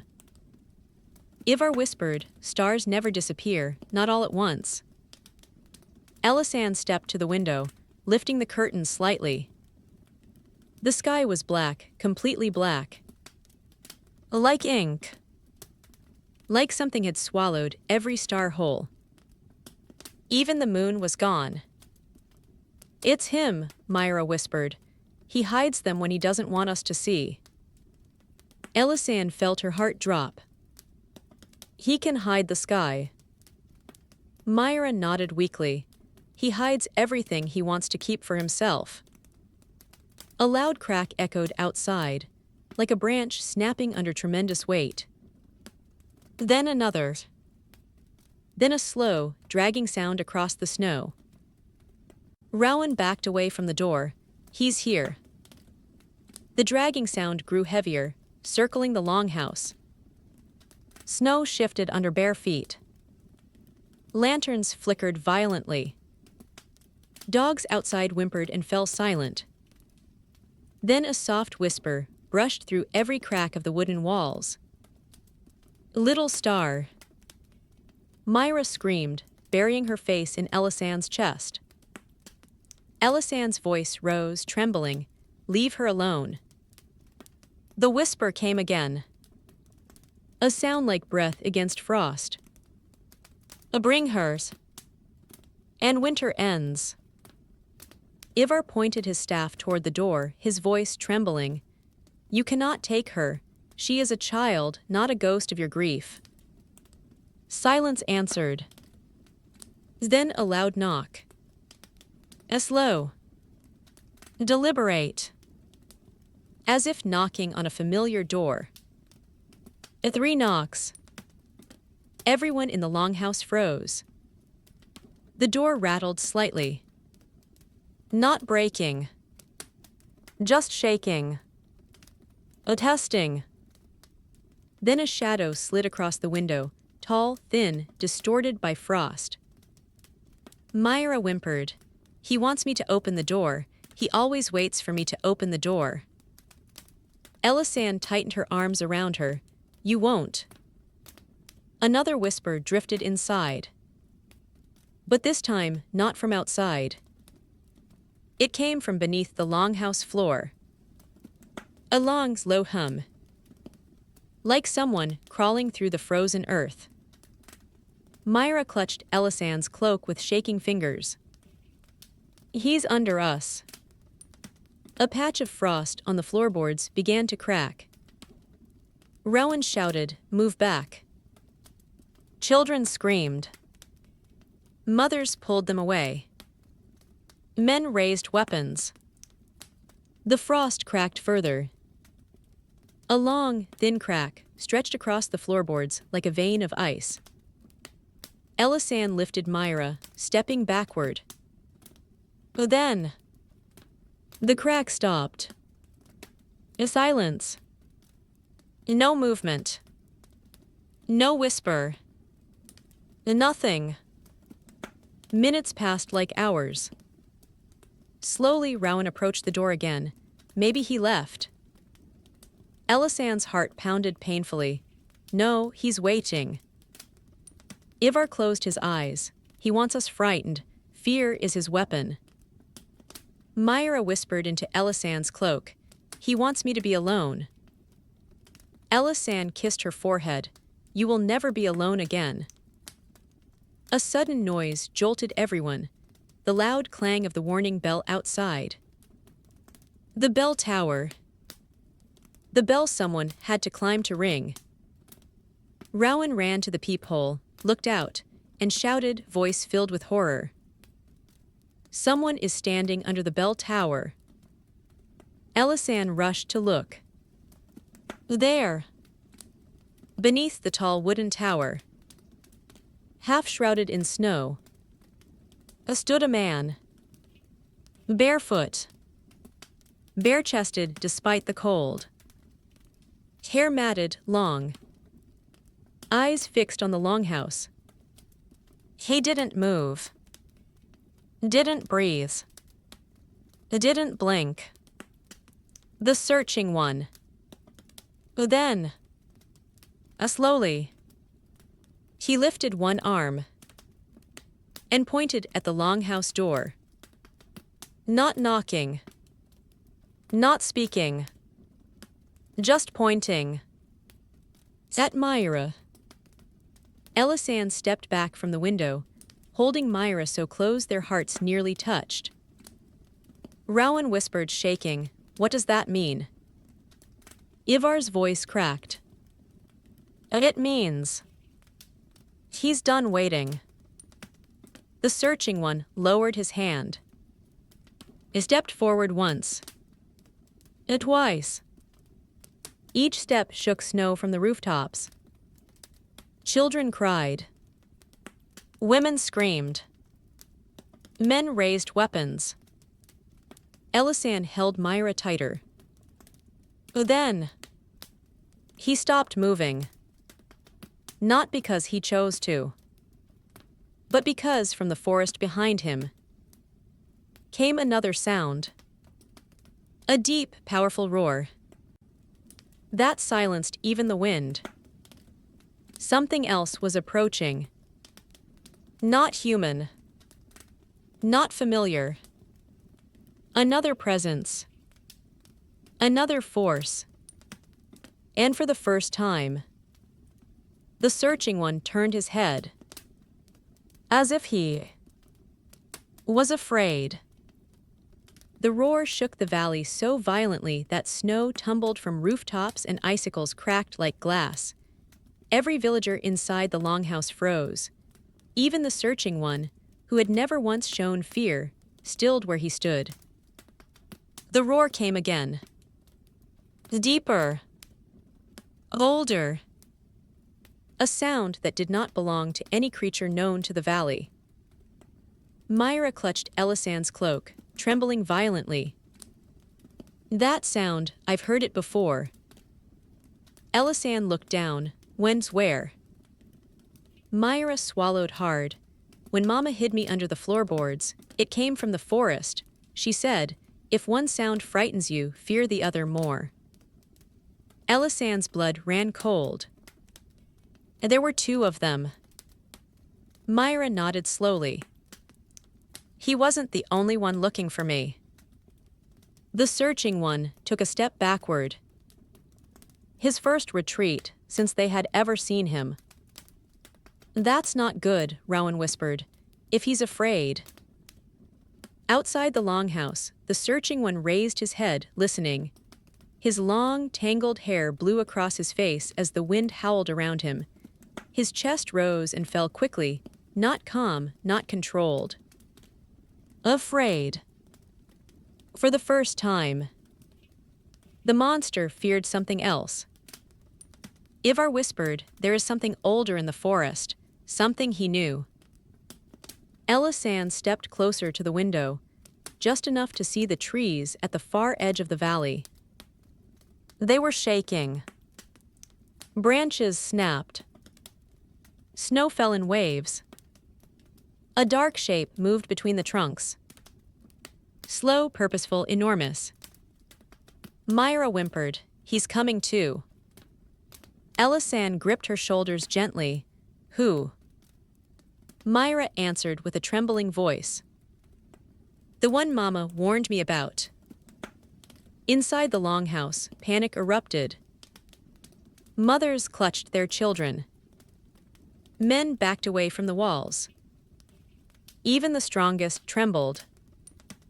Rowan shouted, two monsters, we can't fight one.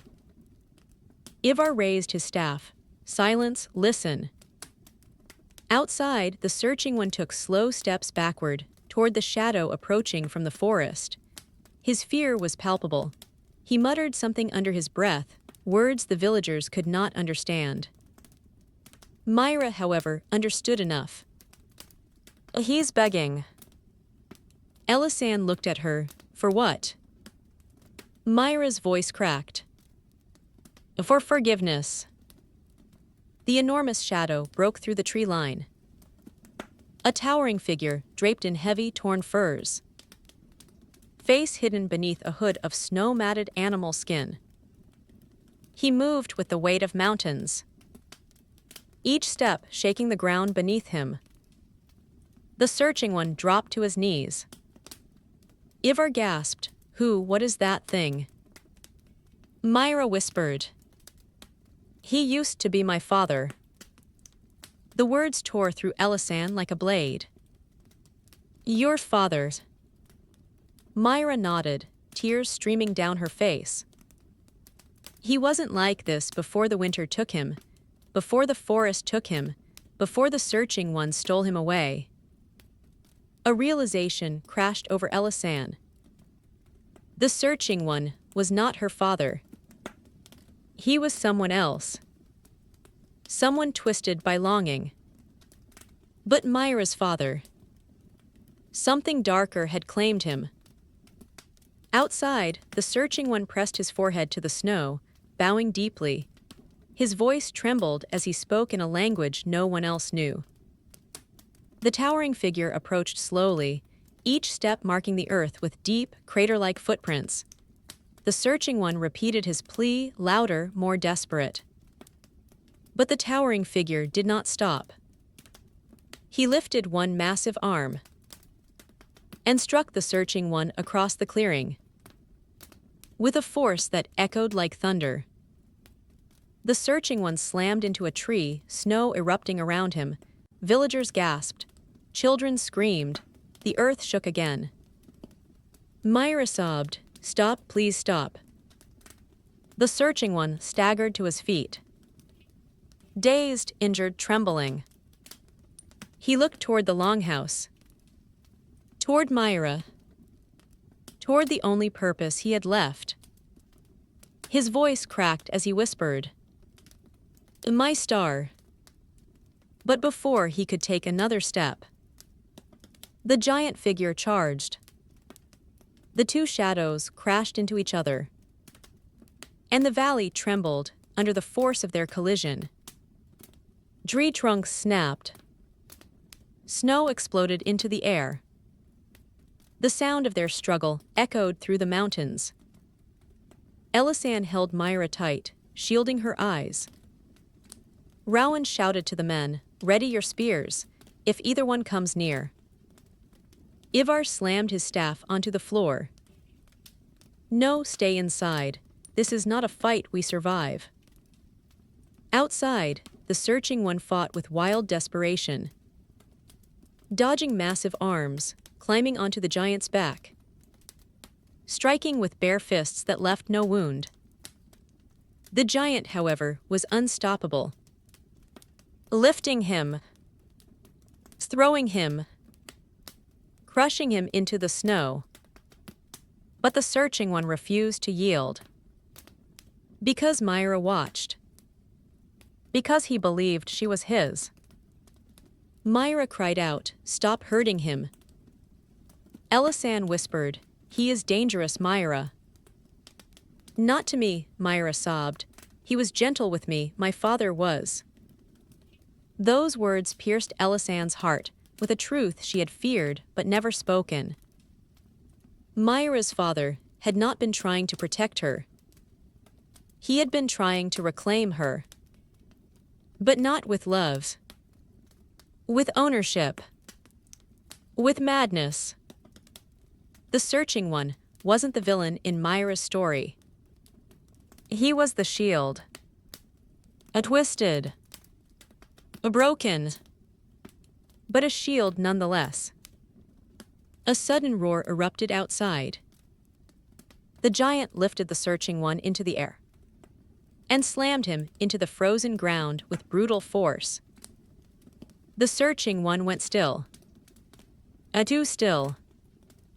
Elisan felt Myra collapse into her chest, crying. No, he was trying to help. The giant figure stepped back, chest rising and falling with heavy breaths. He scanned the longhouse, searching for the child he believed belonged to him. His hood shifted. And his eyes, glowing a deep, unnatural blue, locked onto Myra. Ivar whispered, Everyone stay away from the windows. But it was too late. The giant took a single step, snow shattering beneath his weight, and pointed at the longhouse door. A low, rumbling voice rolled through the valley like thunder. "Give her back." Elisan backed away from the door, shielding Myra with her whole body. "No," she whispered. "Never again."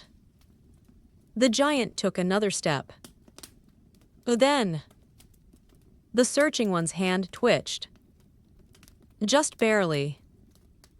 A small movement in the snow. The giant paused.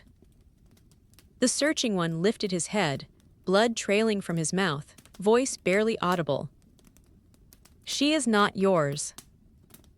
The giant roared, raising a massive arm for the killing blow. But the searching one stood.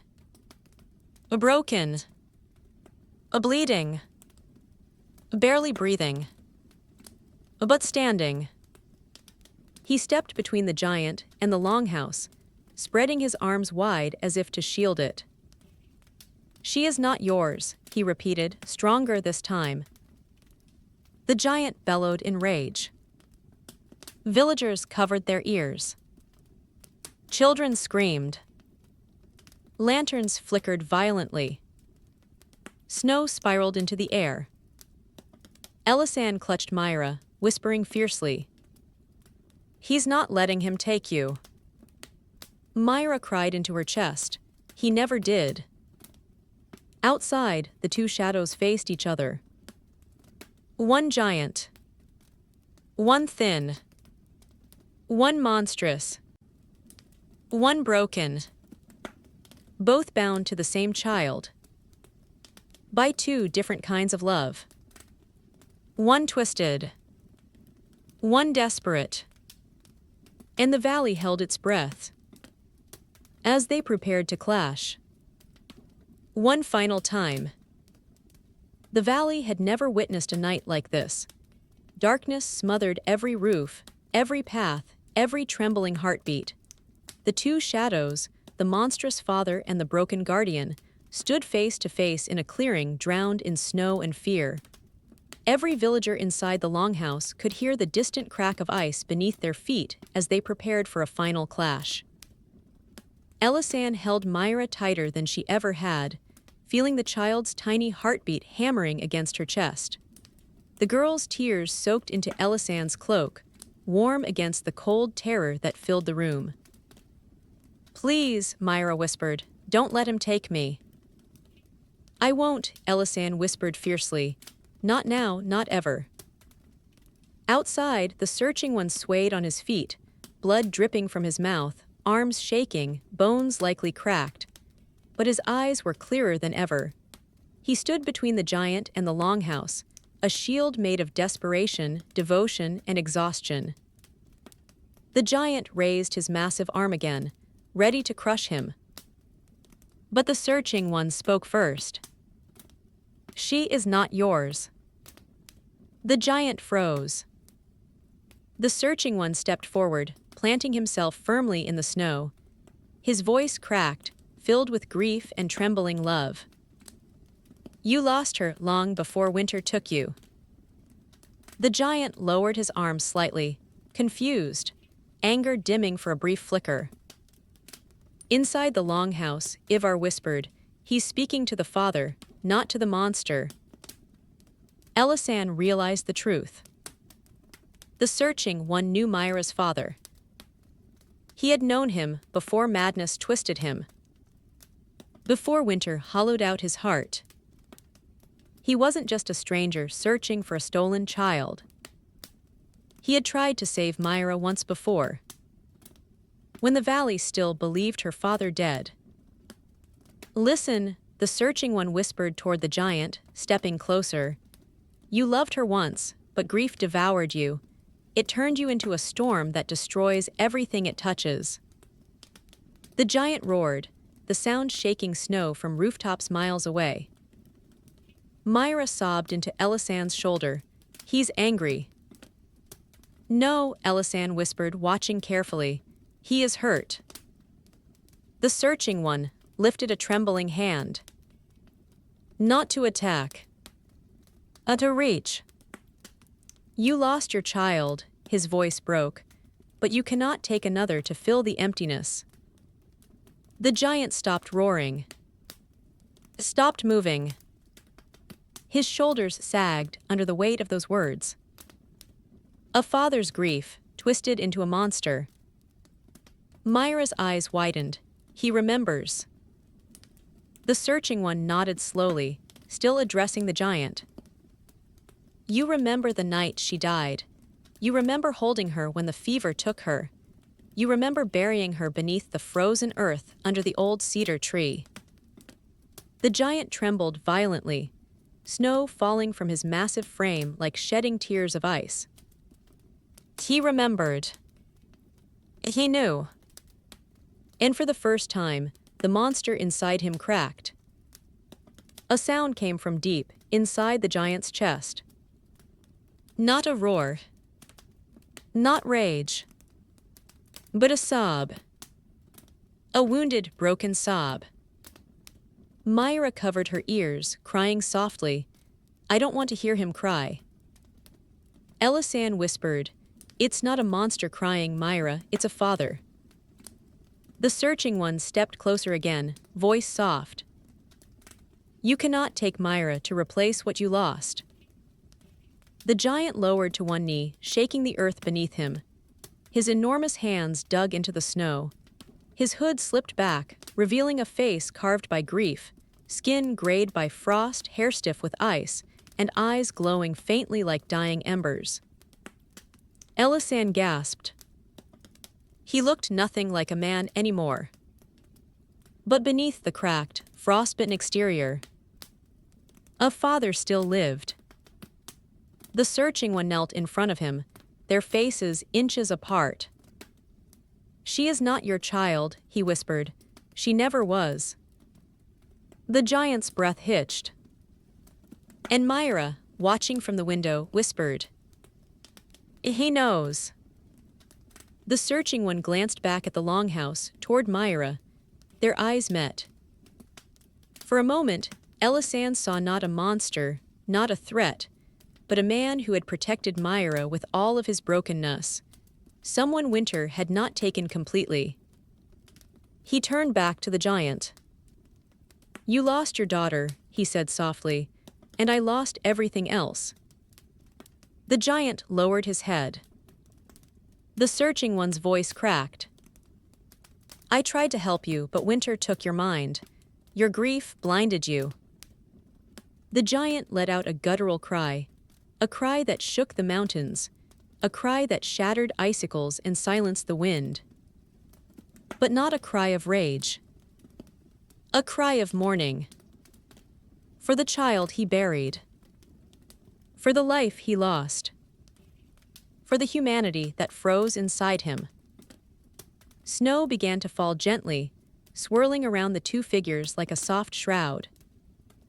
Myra whispered, He's remembering Mama. Elisan tightened her hold. Then let him remember. The searching one placed a gentle hand on the giant's arm. She is gone, he said. Let her rest. The giant shuddered, muscles trembling, frost cracking along his skin. Then, slowly, painfully slowly, he lowered his head to the searching one's shoulder. A broken father, leaning on a broken man. For a moment, the valley held its breath. Then the searching one whispered, You do not have to carry this alone. The giant cried into the snow. Long, deep, painful sobs. That echoed through the valley. And finally began to quiet. Winter loosened its grip around them. The sky brightened. Stars appeared faintly overhead.